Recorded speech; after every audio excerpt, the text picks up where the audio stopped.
అని ముఖ్యమంత్రి గారు దాడి జరిగింది. ఇది పక్కా కుట్రతో జరిగినటువంటి దాడి అని చెప్పి సజ్జల గారు మాట్లాడుతూ ఉన్నాడు. పదే పదే అదే విషయాల్ని ప్రచారం చేస్తూ ఉన్నారు.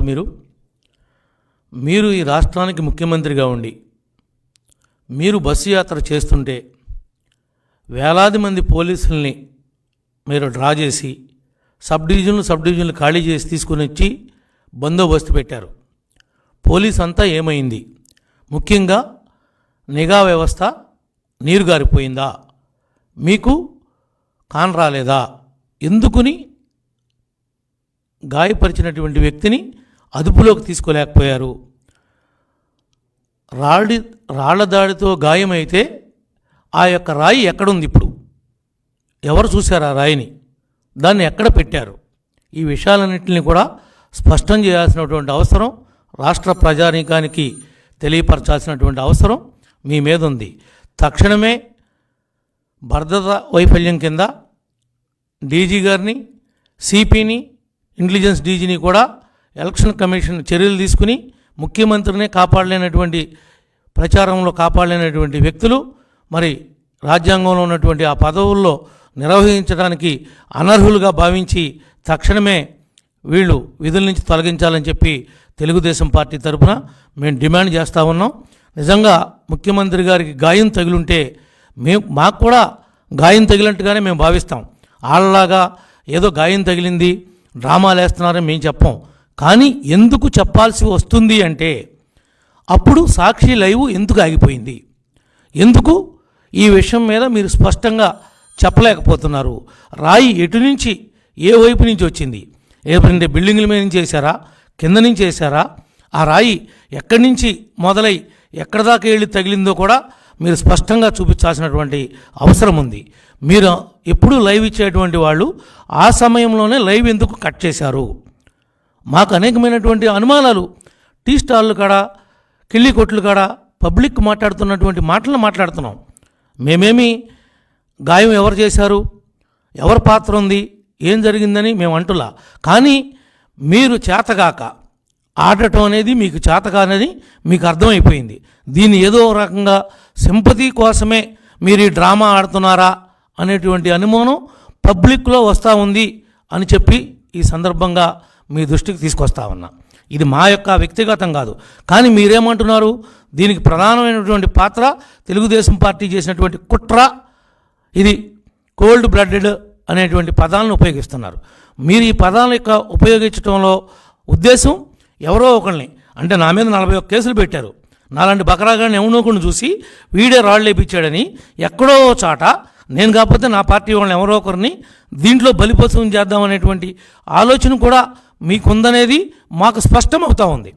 అంటే సంఘటన జరిగి ఇన్ని గంటలైతే కూడా ఎందుకు మీరు ఎవరిని కస్టడీలోకి తీసుకుని మీరు ఎందుకు పట్టుకోలేకపోయారు? ఎవడు రాయేపించినోడు? మీరేపించినోడా, లేదంటే మీరు ఆడినటువంటి డ్రామాలో భాగమా? ఇంకొక వెర్షన్ ఏమంటున్నారు? గాయమైన తర్వాత 3 గంటల వరకు ఎందుకు హాస్పిటల్కి వెళ్ళలేదు? 3 గంటల తర్వాత సమయం ఎందుకు తీసుకున్నారు? అసలు గాయం దండేస్తుంటే బైండింగ్ వైర్ గీసుకుంటే గాయమైందని చెప్పి ఒక వెర్షన్ ఉంది. ఇది ఏది నిజం? ఈ ఎల్లంపల్లికి తగిలిన దెబ్బ కూడా ఈ బైండింగ్ వైర్ గీసుకుంటే ఆ కోపం మీద జగన్మోహన్ రెడ్డి గారే మోక చేత్తో గుద్దితే ఆ దెబ్బ తగిలిందని కూడా కొన్ని వర్గాలు మాట్లాడుతూ ఉన్నాయి. వీటన్నిటికి కూడా ఆన్సర్ చేయాల్సింది స్పష్టంగా ముఖ్యమంత్రి గారే ఆన్సర్ చేయాలి. ఆయన సమాధానం చెప్పాలి ఈ రాష్ట్ర ప్రజానికి. నేను శుభ్రంగా ఉన్నాను, నేను సేఫ్గా ఉన్నాను, కానీ నాకు ఈ విధమైనటువంటి గాయం తగిలింది, ఈ విధంగా తగిలింది అని నేను భావిస్తున్నానని చెప్పి ఆయన మాట్లాడాలి కదా. ఆయన మాట్లాడలేని పరిస్థితుల్లో ఏం లేడు కదా. అది చిన్న గాయమైనప్పుడే నిజంగానే రాయి దెబ్బ తగిలితే అక్కడ షెల్లింగ్ రావాలి, అక్కడ బొప్పు కట్టాలి. ఊరిని గీతే తగులుతుందా? బ్లేడ్ గాయంలాగా, కోడికత్తి డ్రామాలాగా ఉంది. కోడికత్తి డ్రామా ఏ రకంగా గీత ఉందో ఇది కూడా అలాంటి గీతే ఉంది. రాయి దెబ్బ తగిలితే ఆ విధంగా ఉంటుందా? 3 విధాలుగా గీసుకుపోయినట్టుగా ఉంది. అది 3 ముఖాలుగా ఉంది. ఆ గాయం ఎట్లా తగిలిందో ముఖ్యమంత్రి గారు స్పష్టం చేయాలి. స్క్రీన్ ప్లే డైరెక్షన్ లాగా సజ్జల మాట్లాడటం కాదు. నీవు ఇంకా మాట్లాడే రోజులు దగ్గర పడి నీకు ఇంకా నువ్వు త్వరలోనే నీ నోరు మూటరుద్దని కూడా ఈ సందర్భంగా తెలియజేస్తా ఉన్నాం. ఇదంతా తెలుగుదేశం వాళ్ళే చేశారు. వాళ్ళకే రాజకీయంగా జగన్మోహన్ రెడ్డి తిరుగుతుంటే ఈ వచ్చే జనాన్ని చూసి మేము భయపడిపోతున్నాం.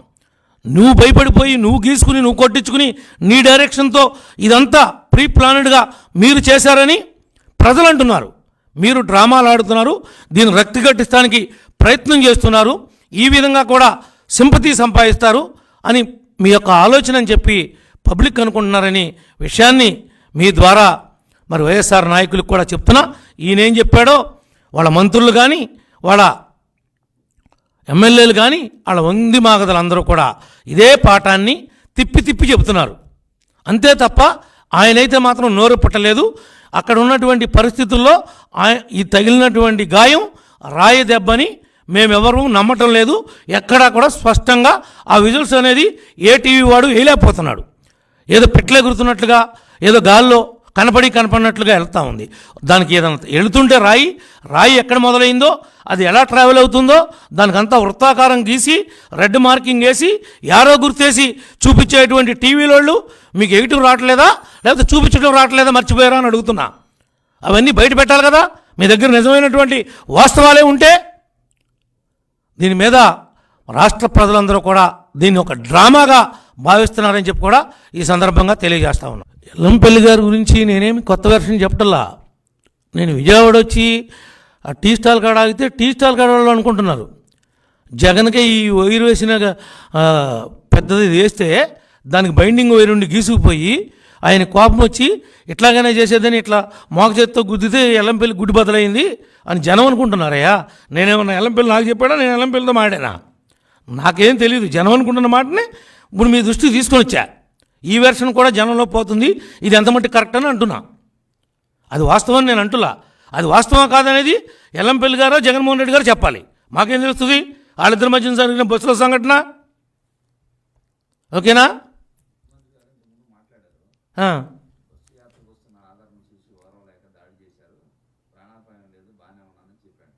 అసలు ప్రాణాపాయం ఉండటానికి ఏం జరిగిందని ప్రాణాపాయం ఉంటుంది?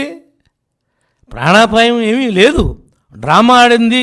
ఆ డ్రామాను రక్తి కట్టించడానికి, ప్రజల్లో సింపతిని క్రియేట్ చేయడానికి వాళ్ళ బాబాయిని చంపే ఒక డ్రామా ఆడాడు. వాళ్ళ సొంత బాబాయిని, వాళ్ళ చెల్లి ఎలా గీపెడుతుందో చూస్తున్నాం కదా మనం. ఎలా గీపెడుతుందో పాపం. సొంత సోదరి, చిన్నాయన కొడుకు కూతురు అయితే ఏంటి, వాళ్ళ తోడబుట్టింది అయితే ఏంటి, చెల్లే కదా. ఆమె రోదనే ఆయన చెవులకి ఎక్కటల్లా. ఇంకెవరు దక్కుద్దు ఆయనకి? అవన్నీ ఉత్తి మాటలు. ఈరోజు విజయమ్మ గారు కూడా మరి కొడుకుతో పాటు మరి ఈ రోజున తిరగాల్సినటువంటి ఆమె అమెరికా వెళ్ళిపోయిందని అంటున్నారు. మనకైతే తెలియదు. కానీ మరి ఆమె కూడా వాళ్ళ బాబాయ్ లాంటి విషయాలు ఏదైనా జరిగి భూమి మీద ప్రాణం లేకుండా పోతామని భయంతో వెళ్ళిపోయిందా, ఎందుకు వెళ్ళిపోయింది అనేది కూడా ఒక అనుమానం. ఎందుకంటే కొడుకు అధికారం కోసం అంత తాపత్రపడుతూ ఉంటే ఈమె ఇప్పుడు సడన్గా అమెరికా వెళ్ళేంత అవసరం ఏమొచ్చిందనేది కూడా జనం అనుకుంటా ఉన్నారు. జనం అనుకునే మాటలే మీకు చెప్తున్నా. ఇవన్నీ కూడా డ్రామాలు. సొంత బాబాయిని చంపినోడిని ఇప్పుడు అరెస్ట్ చేపిలా. ఈ పోలీసు వ్యవస్థకి పవర్ లేదు.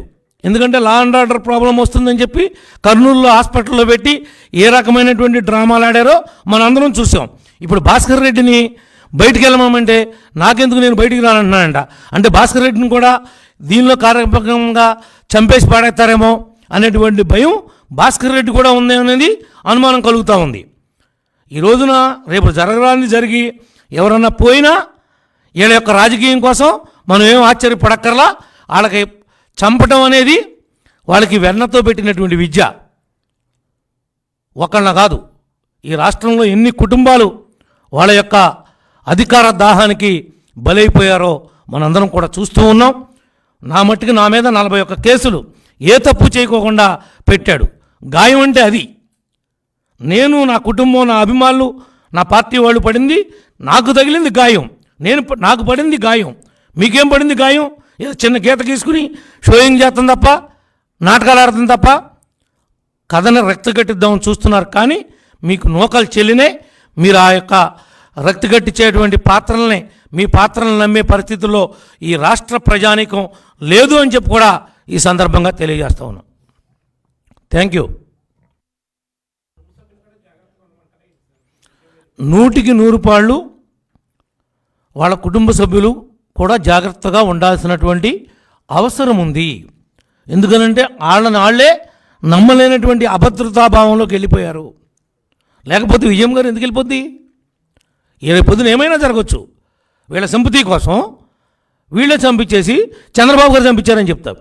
రాయి తగిలితే చంద్రబాబు గారు, వీళ్ళ ఇంట్లో కుక్క ఏం లేకుండా, కుక్క ప్రెగ్నెంట్ అయ్యి ఉండి అది వేలు లేకుండా అడ్డం పడిపోతే కూడా దీనిలో చంద్రబాబు గారు కుట్ర ఉందంటారు. అంత దిగజారునటువంటి రాజకీయాల్ని తయారు చేసినటువంటి వ్యక్తి ఈ జగన్మోహన్ రెడ్డి గారు. సజ్జల డైరెక్షను, ఈయన నటన, ఆహా నటీనటులు ఏ విధంగా ఉన్నారా!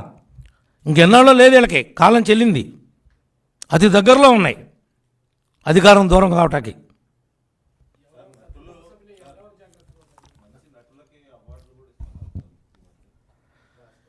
వీళ్ళకు కూడా ఆస్కార్ అవార్డుల కోసం ప్రయత్నం చేస్తున్నారు.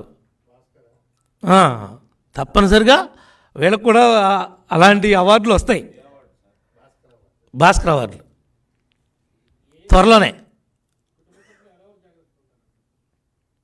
వీళ్ళు వాళ్ళని చెప్పలేమండి.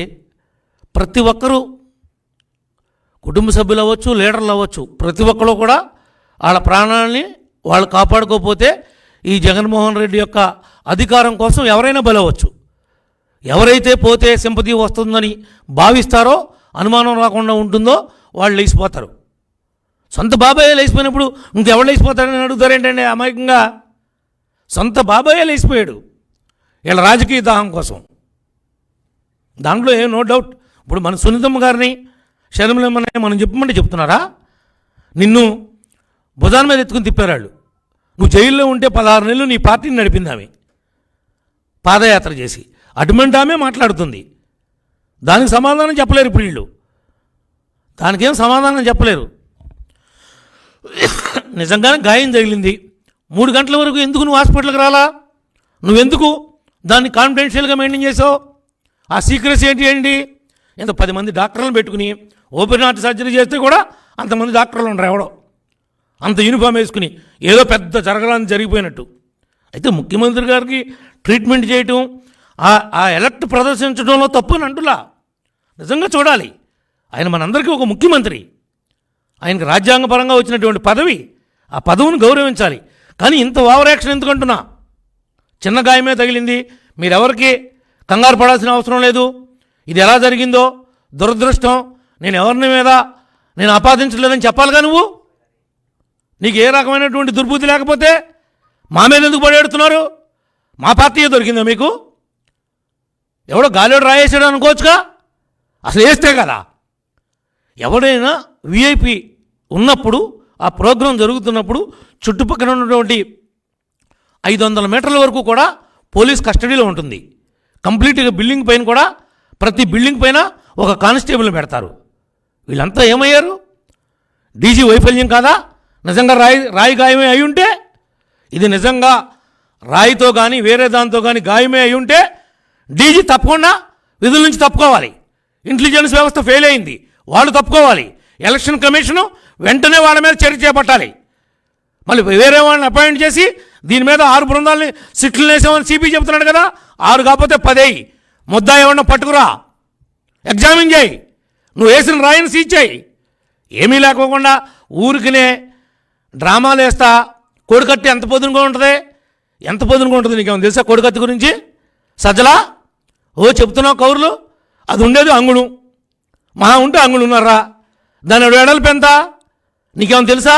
కోడికత్తి ఎట్లా ఉంటుందో ఆంధ్రప్రదేశ్లో?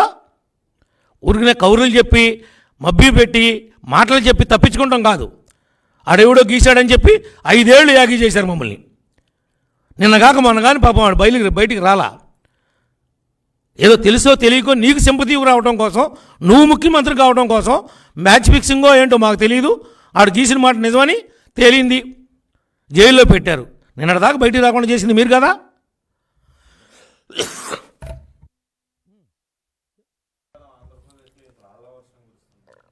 అసలు ఉంటే కదా కుర్తానికి. అసలు రాళ్ల వర్షం కురిస్తే కదా ఇదంతా డ్రామా అంటుంటే, ఇది పెద్ద డ్రామా. డ్రామా కాకపోతే ముఖ్యమంత్రి గారి మీద రాయి పడింది. ఆ రాయి వెళ్ళంట ఈయన తగిలింది కాకుండా పక్కన వచ్చి ఎల్లంపల్లి గుడ్డి కూడా పగిలిపోయిందంట.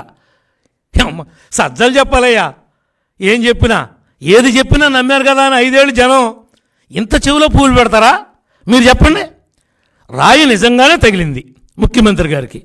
ఆ రాయి వచ్చి పక్కన వెల్లంపల్లి తగిలి ఎల్లంపల్లి గుడి పగిలిపోయింది అంటే అంత పోరు సెట్ అవుతుంది? మళ్ళీ తగిలింది ఇక్కడ, అక్కడి నుంచి ఇలా కింద పడుతుందా, మళ్ళీ పక్కకి డైరెక్షన్ మారుద్దా? మారింది అనుకుందాం, గుడ్డు పగిలిపోద్దా? ఇది వైరుతో కట్టిన ఆ దండకి వేసేటప్పుడు గీసుకుంటే గాయం అయితే ఆ గాయాన్ని ఏ రకంగా మైలేజ్ పొందాలని ఆలోచించి బస్సులోకి వెళ్ళి ఒక కుట్ర చేసి ఆ కుట్రని ఈ రకంగా బయట పెడితే ఆ కుట్రలోనే ఈ వైరులను చూసుకోవద్దా, అటువంటి దండ వేపిస్తామని మోగ చేత్తో గుద్దాడని అంటున్నాడు ఎవడు. ఎక్కడ టీ స్టాల్ కాడ ఆ మోగ చేత్తో గుద్దితేనే గనుగుడ్డుకు దెబ్బ తగిలింది, జగన్ గుద్దిన గుద్దుడే అంటున్నారు. అది జగనో ఎల్లంపల్లిలో చెప్పాలి, లేదా బస్సులో ఉన్నాడు ఎవడని చెప్పాలి. మనకి తెలియదు కదా ఎవరు కొడితే ఎవడ దాకా గాయం అయిందో. ఇది రాయి దెబ్బో ఎయిర్ గన్ దెబ్బో అనేది కూడా వాళ్ళే బయట పెట్టాలి వాస్తవాల్ని. అసలు ముఖ్యమంత్రి గారి మీద బస్సులో ఉండగా రాయి తగిలింది. ఆ రాయి బస్సులోనే పడద్దుగా, పని బస్సు పక్కన పడద్దుగా. ఇదిగో ఈ రాయి తగిలిందని తీసుకొచ్చి చూపించాలిగా. దాన్ని మీ టీవీ వాళ్ళు అదే పనిగా వేస్తారు గట్టగా, ఇదిగో రాయ అని. ఎవడు చూపిడేంటి? సాక్షుల కంటే కనపడలేదు, మిగిలిన మీకు కూడా కనపడలేదా? నిజంగా రాయి ఉంటే ఏదైనా స్పష్టత ఉండాలి. ఓకే, ఉన్నా మరి ఇంకేమైనా అడుగుతారా? ఏ తమ్ముడు?